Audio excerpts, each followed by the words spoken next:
आज मैं आपको बहुत ही इम्पोर्टेंट और यूजफुल जानकारी देने वाली हूँ जो कि आप सब लोगों की डेली लाइफ के लिए बहुत ही जरूरी है। ये जानकारी आप सबके पास होनी चाहिए, आपको पता होना चाहिए। सबसे पहले मैं एक रियल इंसिडेंट आपको सुनाने वाली हूँ जिसको सुनकर आप जरूर जानना चाहोगे कि भाई ये जो प्रॉब्लम हुई है तो उसका सोल्यूशन क्या है। सबसे पहले वो जो रियल इंसिडेंट है वो सुन लीजिए।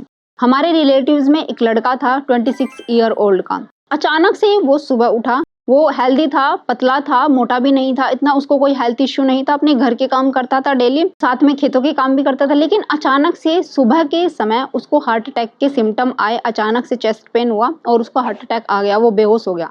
वो तो जल्दी में उसको हॉस्पिटल ले जाया गया, वहां पे जाके उसकी जान बच गई। रिपोर्ट्स में क्या आता है, रिपोर्ट्स में उसका कोलेस्ट्रॉल इतना ज्यादा बढ़ा हुआ नहीं था, मतलब इतना ज्यादा सीवियर रेंज में नहीं था। तो उसके साथ आखिर हुआ क्या, तो वो सारा डिटेल में आपको समझाने वाली हूँ कि कहीं आपके साथ भी ये चीजें ना हो जाए, तो पहले ही आप उसको सुधार लीजिए। चलिए आगे वीडियो में बताती हूँ, शुरू करते हैं इस वीडियो को। हेलो फ्रेंड्स, मैं सुमन चौहान, सर्टिफाइड डाइटिशियन, न्यूट्रिशनिस्ट, आपके फिटनेस ट्रेनर। मेरे चैनल देसी इलाज में आपका स्वागत है।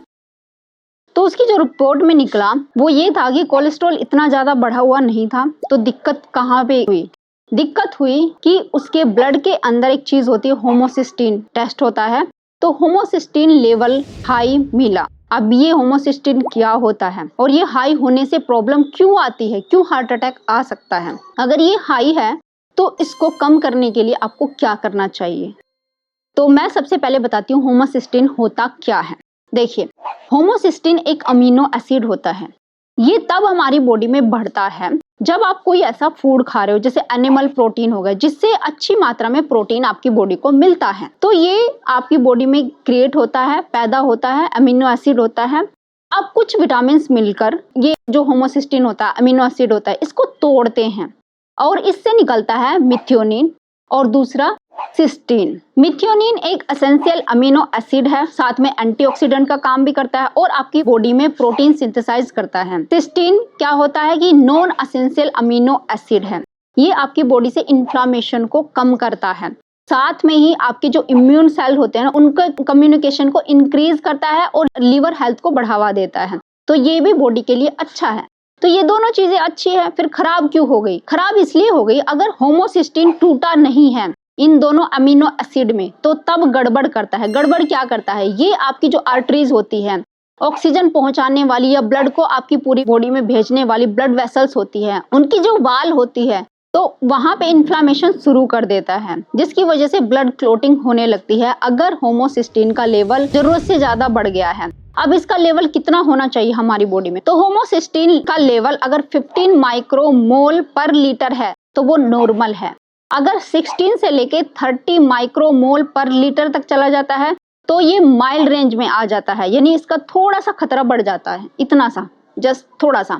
लेकिन अगर ये 30 से लेकर 100 तक चला जाता है तो ये मॉडरेट बन जाता है, यानी खतरा थोड़ा और बढ़ जाता है। अगर ये 100 से ऊपर चला गया है तो खतरा सीवियर हो जाता है, यानी कि आपके लिए फिर सोचने वाली बात है। अगर आप एनिमल प्रोटीन बहुत ज्यादा खा रहे हैं, मैं ये नहीं कह रही एनिमल प्रोटीन खराब है, खाओ, जो लोग खाते हैं वो खा सकते हैं, जिनको डाइजेस्ट होता है। लेकिन अगर बहुत ज्यादा क्वांटिटी में खा रहे हैं तब इसका जो लेवल होता है वो हाई हो जाता है। अगर आप फ्रूट्स एंड वेजिटेबल नहीं खाते हैं तो उनकी कमी से, कुछ विटामिन की कमी होने की वजह से, जो वाइटामिन इसको तोड़ने में जिम्मेदार होते हैं, उनकी कमी की वजह से ये होमोसिस्टीन का लेवल बढ़ जाता है। अब ये आर्टरीज की दीवारों को नुकसान पहुंचाने लगता है, इसकी वजह से ब्लड क्लोटिंग का खतरा रहता है। आर्टरीज की दीवारें हार्ड हो जाती है, इसको बोलते हैं atherosclerosis.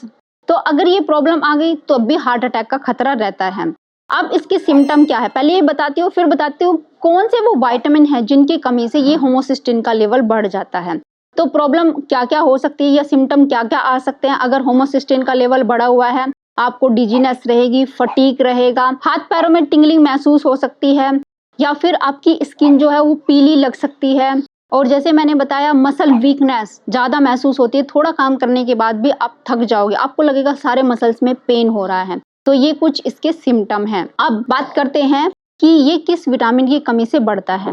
Vitamin B6, vitamin B9 और विटामिन B12 अगर बहुत कम है आपकी बॉडी में तो होमोसिस्टीन का लेवल बढ़ जाएगा, क्योंकि इसको तोड़ने के लिए ये विटामिन जिम्मेदार होते हैं। मैं आपको बताना चाहती हूँ सबसे पहले आपको क्या करना है ये होमोसिस्टीन का लेवल बढ़े ना। अगर आपको बहुत ज्यादा कमजोरी, थकान या टिंगलिंग महसूस होती है, वीकनेस महसूस हो रही है, स्किन पीली पीली लग रही है और रूखी हो रही है स्किन, तो आपको क्या करना है। सबसे पहले तो अगर आप एनिमल प्रोटीन ज्यादा खा रहे हैं, एग्स वगैरह ज्यादा खा रहे हैं, तो उसको लिमिट में कर दो। हफ्ते में 1 या 2 बार ले लो, उसको लिमिट कर दो। फिर साग सब्जी आपको ज्यादा खानी है। चलिए अब मैं आपको बताती हूँ कि वो कौन से फूड है जिसमें विटामिन B6 अच्छी मात्रा में होता है, B9 अच्छी मात्रा में होता है और B12 के लिए आपको क्या खाना चाहिए। तो ध्यान से सुनिए, जितनी भी ग्रीन लीफी वेजिटेबल है उनमें B6 और B9 जो विटामिन होता है उसको फोलेट भी कहते हैं, और जो सिंथेटिक रूप में आप लेते हैं ना, जैसे फोलिक एसिड की गोलियां लेते हैं, तो गोली आपको खाने की जरूरत नहीं अगर अच्छी मात्रा में आप सब्जियां खा रहे हैं, फ्रूट्स खा रहे हैं। तो ये जो विटामिन है आपको B6 और B9 आपको ग्रीन लीफी वेजिटेबल्स में मिल जाएंगे, बीटरूट में मिल जाएंगे, आलू में B6 अच्छा होता है, और केले में B6 अच्छा होता है, ब्रोकली आप खा सकते हैं, पत्ता गोभी आप खा सकते हैं, फूल गोभी आप खा सकते हैं, फिश सालमन वगैरह अगर आप लेते हैं उसमें भी B6 अच्छी मात्रा में होता है। लेकिन फिश अगर आप खा रहे हैं तो डेली मत खाइए, हफ्ते में 3 या 4 बार आप खा सकते हैं। तो इस तरीके से आप ये चीजें खाइए, फ्रूट्स खाइए, सिट्रस फ्रूट्स खाइए, आपको इन चीजों में विटामिन B6 और B9 अच्छी मात्रा में मिल जाएगा। एक्स में भी होता है लेकिन बहुत ज्यादा मात्रा में मत खाइए। और एक सब्जी एस्पैरेगस जिसका नाम है, अगर आप ये खाते हो तो बहुत ही ज्यादा मात्रा में आपको विटामिन B6 मिल जाता है। चलिए अब नेक्स्ट बढ़ते हैं विटामिन B12 के बारे में। अभी आप ये कहेंगे कि सब्जियों से तो विटामिन B12 इतना ज्यादा नहीं मिलता है, एनिमल फूड से ही मिलता है, तो हमें क्या खाना चाहिए। जो लोग वेजिटेरियन हैं तो उनके लिए क्या हो सकता है, तो वो ले सकते हैं वीट के ज्वारे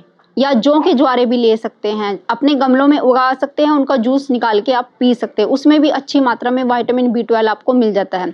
जितने भी फर्मेंटेड फूड हैं, जैसे दही हो गए, घर पर आप बना सकते हैं, दूध अगर नहीं पी रहे तो दही आप खा सकते हैं, उससे भी विटामिन B12 आपको मिल जाता है।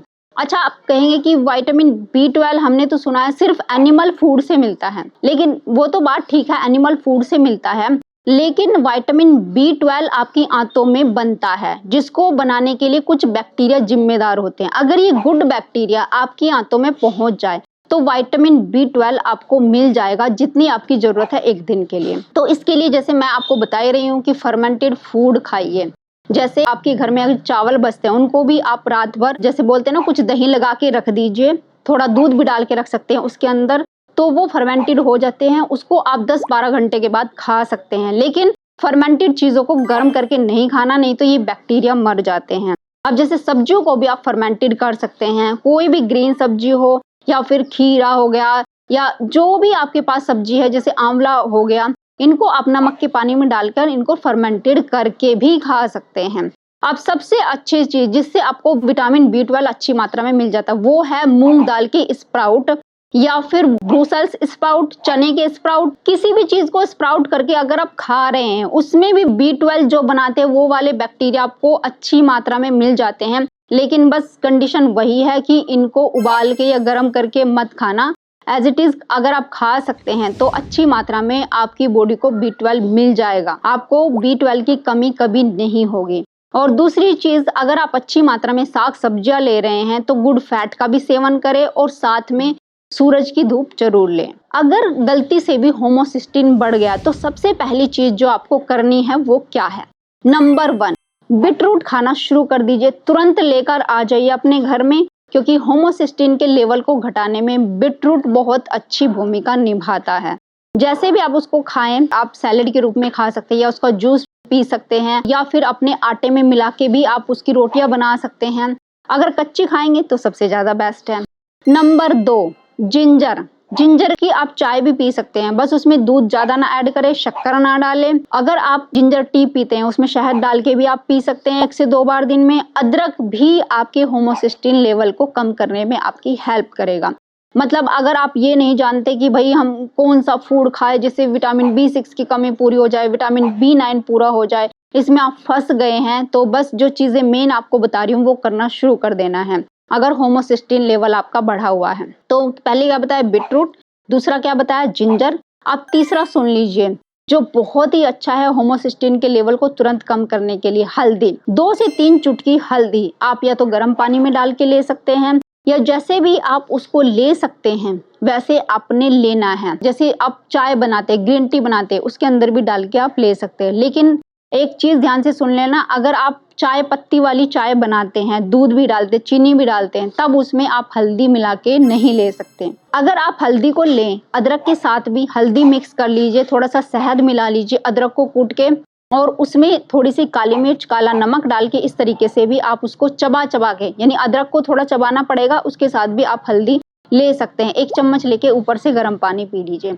तो इस तरीके से ये जो 3-4 फूड मैंने आपको बताया, और साथ में कोई भी फर्मेंटेड फूड आप घर में आंवला लेकर आ जाइए, साथ में सिट्रस फ्रूट जितने आप खा सकते हैं उतने आपने खाने हैं। खट्टे फल, फिर से कह रही हूँ, खट्टे फल आप ज्यादा से ज्यादा खाएं।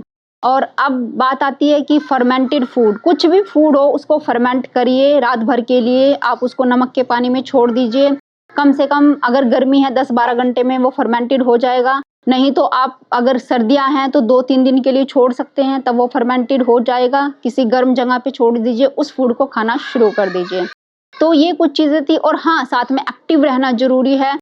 अगर आप बिल्कुल भी ज्यादा काम नहीं करते हैं, भाग दौड़ का काम नहीं है, तो आपको एक्टिव रहना चाहिए, एक्सरसाइज करनी चाहिए, चाहे वो वॉकिंग हो सकती है, कुछ भी एक्टिविटी जिसमें आपका पसीना निकले। अगर ये चीजें आप करते हैं, और साथ में अगर एनिमल फूड ज्यादा खाते हैं उसको थोड़ा कम करना है, सब्जी अगर कम खाते हैं उसको थोड़ा बढ़ाना है, अगर ग्रीन लीफी वेजिटेबल नहीं खाते तो उसका जूस बना के पी लीजिए। कोई भी ग्रीन लीफी आपके आसपास है तो उसको जल्दी से मिक्सी में डालिए, उसका जूस निकालिए और लेमन डाल के पी जाइए, बिना सोचे समझे कि आपको कैसा इसका टेस्ट आ रहा है, ये सोचना ही नहीं है। अगर ये चीजें करना शुरू कर दिया तो 1 से 1.5 महीने के अंदर आपका होमोसिस्टिन लेवल नॉर्मल रेंज पे आ जाएगा। उम्मीद है आज की वीडियो आपको बहुत पसंद आई होगी, आप लाइक शेयर भी करेंगे। अगर आप मेरे चैनल पर नए हैं, चैनल को सब्सक्राइब कर लीजिए। तो फिर मिलती हूँ नेक्स्ट वीडियो में, तब तक के लिए बाय बाय, टेक केयर।